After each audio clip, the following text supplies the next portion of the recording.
बहुत स्वागत है आपके अपने चैनल करिश्मा एकेडमी पर। हमने डिसोल्यूशन ऑफ फॉर्म के कंसेप्ट सारे कर लिए थे। अब हम क्या करेंगे, 2-3 दिन इलुस्ट्रेशन करेंगे, उसके मतलब प्रैक्टिकल क्वेश्चंस करेंगे और अच्छे से आपको क्लियर हो जाएंगे सारे कंसेप्ट। ठीक है, चलिए अब स्टार्ट करते हैं। ये क्वेश्चन है आपका, आज जनरल एंट्री से रिलेटेड करेंगे, कल हम रियलाइजेशन अकाउंट बनाने के करेंगे।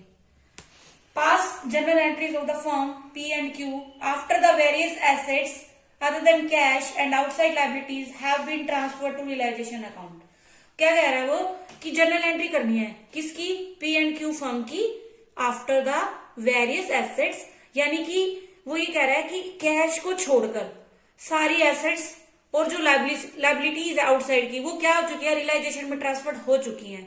मैंने आपको बताया था 3 स्टेप थे। पहले स्टेप में क्या करना था, एसेट और लाइबिलिटी को ट्रांसफर करना था, वो स्टेप इन्होंने कर दिया है। वो कह रहे हैं वो हो चुका है, अब हमने सिर्फ इसकी वो करनी है, इनकी एंट्रीज करनी है। ठीक है, अब देखो फर्स्ट एंट्री है, फर्स्ट इन्होंने दिया बैंक लोन ₹12,000 वाज पेड। क्या किया है, बैंक लोन को पे करना है हमने। ठीक है, तो एंट्री क्या हो जाएगी, पेमेंट कर दी बस लाइबिलिटी। तो क्या करेंगे, रियलाइजेशन के डेबिट, ऐसे भी कह सकते हो, खर्चा है, ये खर्चा है ना, तो क्या हो जाएगा, सिंपल रियलाइजेशन अकाउंट डेबिट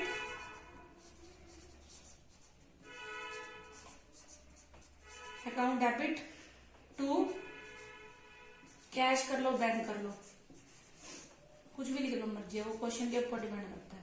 यहाँ पे आप लिखोगे बीइंग, वैसे आजकल इसको लिखते नहीं है, बैंक लोन पेड, कितनी है अमाउंट, 12,000।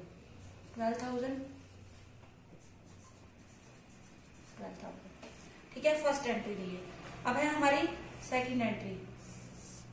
सेकंड एंट्री है stock worth ₹16,000 was taken over by Q. Stock था ना जो, वो कह रहे 16,000 का, वो किसने ले लिया, क्यू ने ले लिया। यानी अब एसेट्स को सेल नहीं किया, किस मतलब क्या है, क्यू ने ले लिया, पार्टनर ने ले लिया। मैंने कहा था सेल हो मतलब पैसा आ रहा है, मतलब सेल हो रही है, तो वो कहाँ आती है, रियलाइजेशन के क्रेडिट साइड में आती है। लेकिन अब किसने लिया है, क्यू ने लिया है। तो बैंक कैश, बैंक में आता फर्म के पास, हमें फर्म की व्यू से देखना है, फर्म में पैसा आता, लेकिन अब पैसा नहीं आ रहा, तो हमने क्या करना है, पार्टनर को वो कर देना है, ठीक है, डेबिट कर देना है। तो एंट्री क्या हो जाएगी, Q's capital account debit to realisation account. यहां पे आप लिखोगे stock taken over by Q. Amount कितना है हमारा, 16,000 का, यहां लिख देंगे 16,000। ठीक है, नेक्स्ट है हमारी partner P paid a creditor ₹4,000। अब देखो क्रेडिटर क्या है, लाइबिलिटी है। क्या किया है, partner P paid a creditor, यानी पार्टनर ने क्या किया, लाइबिलिटी को पे कर दिया। तो आएगी तो ये डेबिट साइड में, क्योंकि लाइबिलिटी है, हमारा खर्चा है। रियलाइजेशन अकाउंट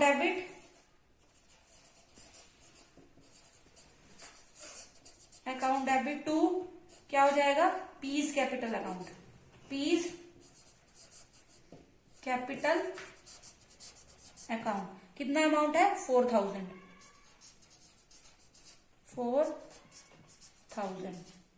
ठीक है, नेक्स्ट एंट्री है हमारी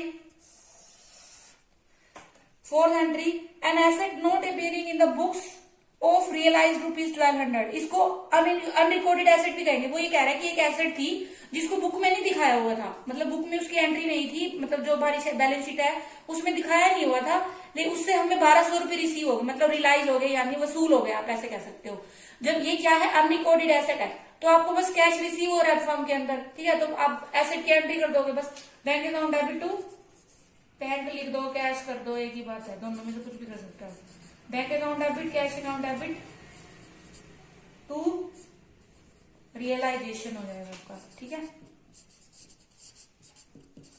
1,200।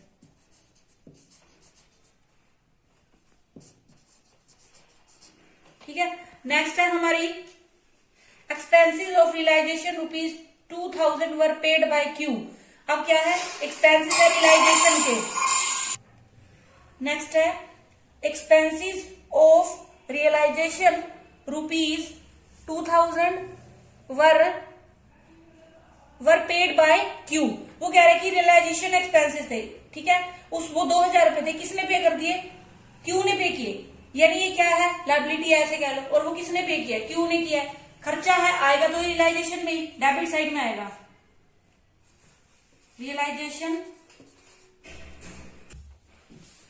Realisation account debit to Q's capital account 2000। Narration में लिखेंगे realisation expenses paid by Q, ठीक है। नेक्स्ट है हमारी profit on realisation ₹36,000 was distributed between P and Q in 5:4 ratio. मतलब वो कह रहे हैं कि रियलाइजेशन में प्रॉफिट हुआ है 36,000 का, उसको डिस्ट्रीब्यूट करना है पी और क्यू में 5:4 रेशियो में, ठीक। तो क्या आ जाएगा हमारा? Realisation account debit, realisation account debit to P's capital to Q's capital, ठीक है। अब देखो कितना हुआ? 36 है, 36 को 9 से करेंगे 4, 4 5 जा, यहाँ पे हो जाएगा 36,000, 4 5 जा 20 और 4 4 जा 16,000। यहाँ पे आप लिखोगे प्रॉफिट डिस्ट्रीब्यूटेड, प्रॉफिट डिस्ट्रीब्यूटेड कर लो, हाँ डिस्ट्रीब्यूटेड कर दो या ट्रांसफर कर दो, एक ही बात है। Distributed to partners capital account, capital account, ठीक है। ये चीज ध्यान रखना, प्रॉफिट मिलेगा ना तो उनके जो पार्टनर्स कैपिटल क्या हो जाएंगी? बढ़ जाएगी, बढ़ जाएगी तो पार्टनर्स को हम क्रेडिट करेंगे और रियलाइजेशन को क्या कर देंगे? डेबिट कर देंगे। और लॉस होता तो रिवर्स एंट्री हो जाती, पार्टनर्स डेबिट हो जाता है और रियलाइजेशन क्या हो जाता? क्रेडिट हो जाता। ये हमारी जनरल एंट्रीज थी। एक दो और देख लेते हैं हम सब। अब नेक्स्ट है हमारा कुछ एंट्रीज रियलाइजेशन एक्सपेंसेस से रिलेटेड है, ठीक है। ये भी इंपॉर्टेंट है टॉपिक और कंफ्यूज करता है थोड़ा, इसीलिए देखो फर्स्ट एंट्री है रियलाइजेशन एक्सपेंसेस ₹8,000। कुछ भी नहीं दिया आपको, सिंपल ये दिया तो इट मीन आपने समझना है फर्म का है, ये फर्म ने पे किया है। तो आपने जो एंट्री करनी है खर्चे की, रियलाइजेशन अकाउंट डेबिट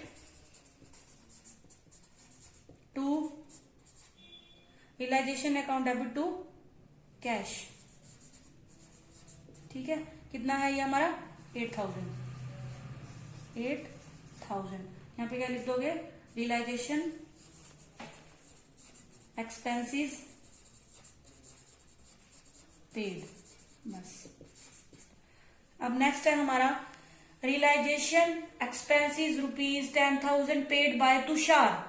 अब क्या है? खर्चा है हमारा, किसने पे किया है? तुषार ने किया है। बस आपने क्या करना है, कैश की जगह मैंने कहा था पार्टनर को आपने क्रेडिट कर देना है, जाएगा रियलाइजेशन में, क्योंकि क्या है? ये खर्चा है फर्म का। Realisation account debit to Tushar's capital account, कितना है? 10,000। यहां लिख दोगे realisation expenses paid by Tushar, ठीक है। उसके बाद है third entry, Suresh a partner was paid remuneration of ₹10,000 and he was to meet all expenses. मतलब सुरेश एक पार्टनर था, उसने मतलब कई बार क्या होता है कि फर्म ऐसे कह देती है कि तुम सारा देख लेना, हम तुमको इसके बदले सैलरी दे देंगे, मतलब इतना एक्स्ट्रा दे देंगे। तो इसके साथ भी यही है, सुरेश का एक पार्टनर है, उसको क्या देते हैं? रेम्यूनरेशन देते हैं 10,000 का।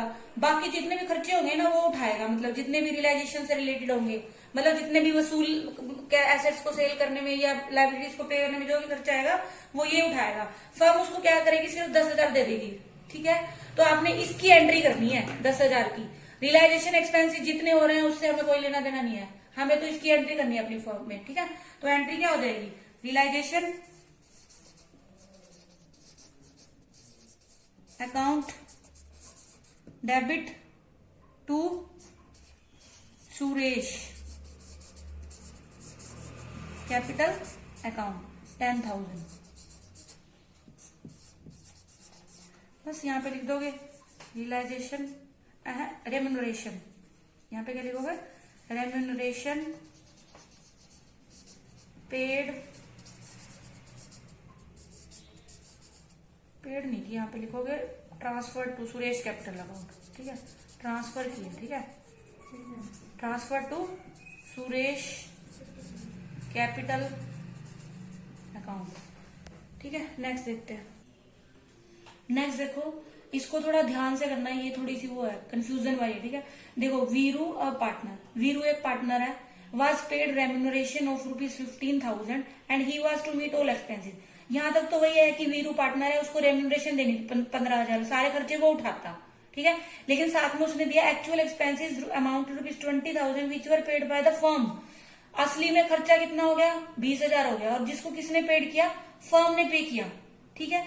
तो इसको पता आप कैसे करोगे, पहले देखो ऊपर वाले की एंट्री कर लो, ये सिर्फ मैं आपको समझाने के लिए बता रही हूँ। ऊपर ही वीरू और पार्टनर वाज पेड रेम्यूनरेशन, तो पहले उसकी रेम्यूनरेशन की एंट्री करेंगे तो क्या होगी, realisation account debit to Veeru capital,